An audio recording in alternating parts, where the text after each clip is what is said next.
Welcome back to my channel. আজকে আমি একটা এত সুন্দর জলখাবারের বা রাতের ডিনারেও আপনারা খেতে পারেন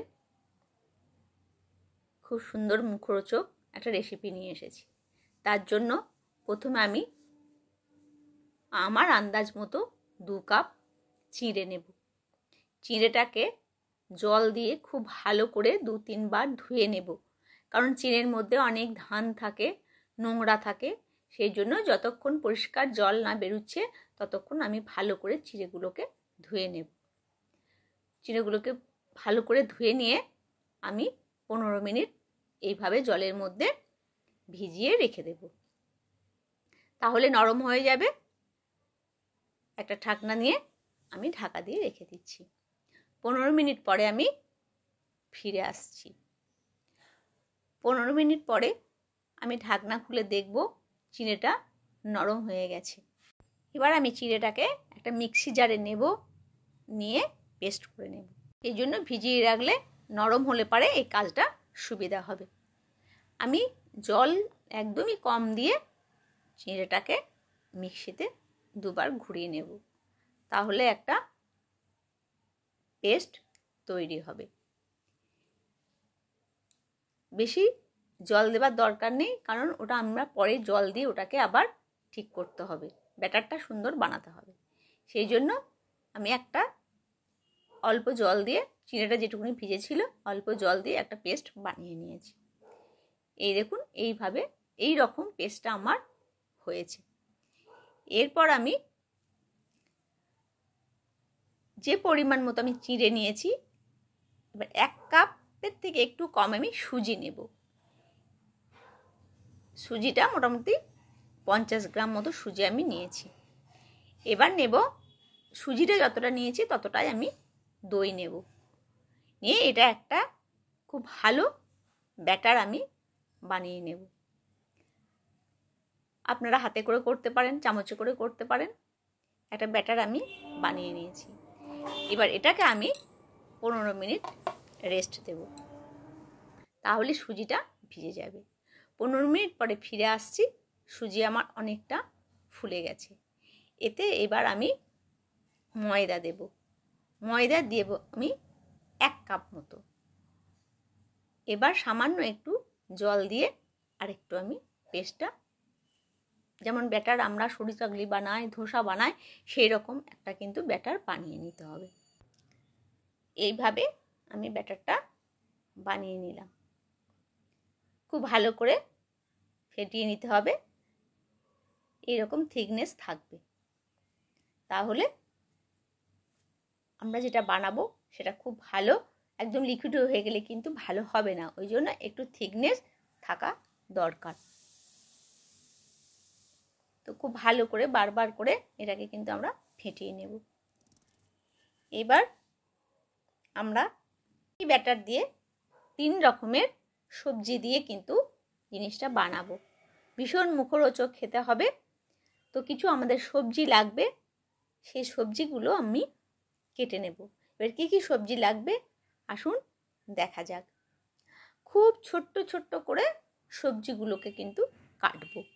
আমি নিয়েছি ক্যাপসিকাম, বিনস আর গাজর।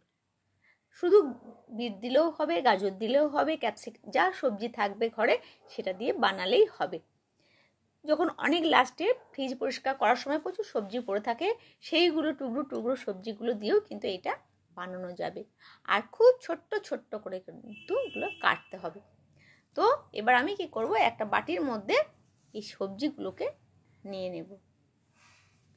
নিলে একসঙ্গে একটু নুন দিয়ে মাখিয়ে ওটাকে একটু নরম করতে দেব। তো ক্যাপসিকাম, বিনস আর গাজর একসাথে একটা বাটিতে আমি তুলে নেব। আর কিছু দেব কুচানো কাঁচা লঙ্কা, আর দেব ছোট্ট ছোট্ট কুচি কুচি করে রাখা ধনেপাতা। এই কটা আমি নুন দিয়ে মিশিয়ে নেব। আসুন দেখা যাক, আর সঙ্গে থাকুন কেমন করে আমি লাস্ট পর্যন্ত এটা বানাচ্ছি। সামান্য এবার নুন দিয়ে দেব, তাহলে ওটা নরম হয়ে যাবে। এবার এটাকে আমি মাখিয়ে নেব। তো বন্ধুরা,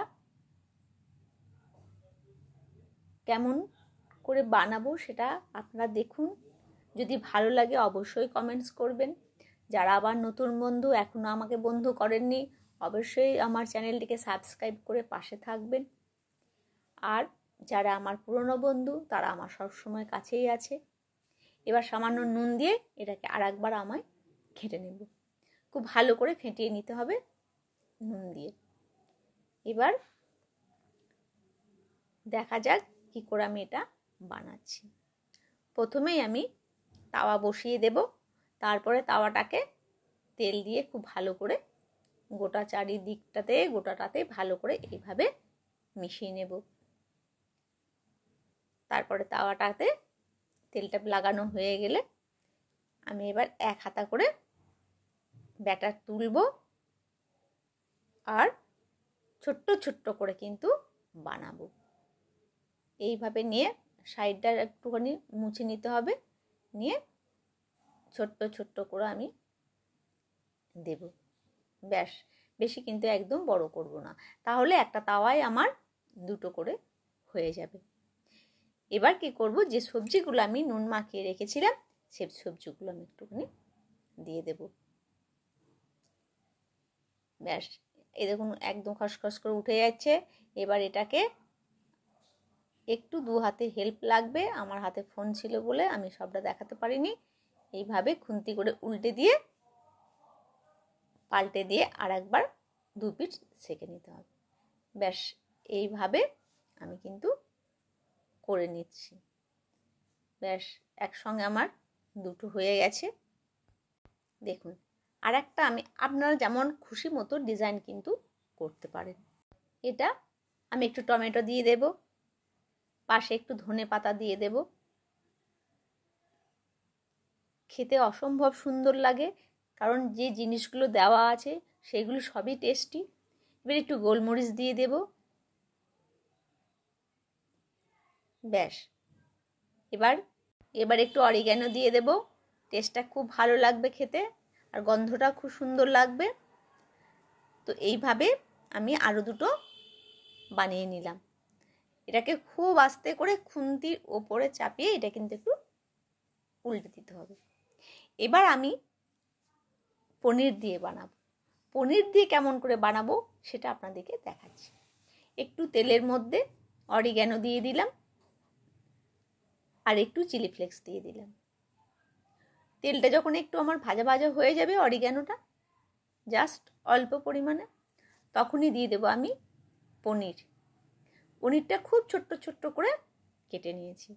এটা হালকা করে একটু ভেজে নেব। ব্যাস, হালকা করে একটু ভেজে নিয়ে লাল লাল একটু রং হয়ে যাবে, আমি তুলে নেব। তুলে নিয়ে আবার তাওয়ার মধ্যে আমি ব্যাটার দেব। আপনারা একই রকম করে খেতে পারেন, শুধু পনির দিয়ে খেতে পারেন, নয়তো সবজি দিয়ে খেতে পারেন। তিনটে রকমই করতে হবে, তার কিন্তু কোনো দরকার নেই। যে কোনো একটা দিয়েও আপনারা খেতে পারেন। ঘরের মধ্যে আপনাদের যেটা আছে সেটা দিয়েই এইভাবে করে নেবেন। দারুণ টেস্টি খেতে লাগে আর ভীষণ সুন্দর দেখতে লাগে। দেখুন, আমি কিন্তু 3 রকম করে আপনাদেরকে দেখালাম। আপনাদের যেটা ভালো লাগে সেটা করবেন, কিন্তু করে খাবেন আর ঘরোয়া উপায়েই আপনারা করবেন। সবটাই কিন্তু আপনাদের বা আমাদের ঘরেই থাকে। এইভাবে উল্টে দিলাম আর আমার কিন্তু 3 রকমের সুন্দর একটা জলখাবার বলুন, ডিনার বলুন, একটা সুন্দর রেসিপি তৈরি হয়ে গেল। ভালো থাকবেন, সুস্থ থাকবেন, দেখা হবে আবার নতুন রেসিপিতে।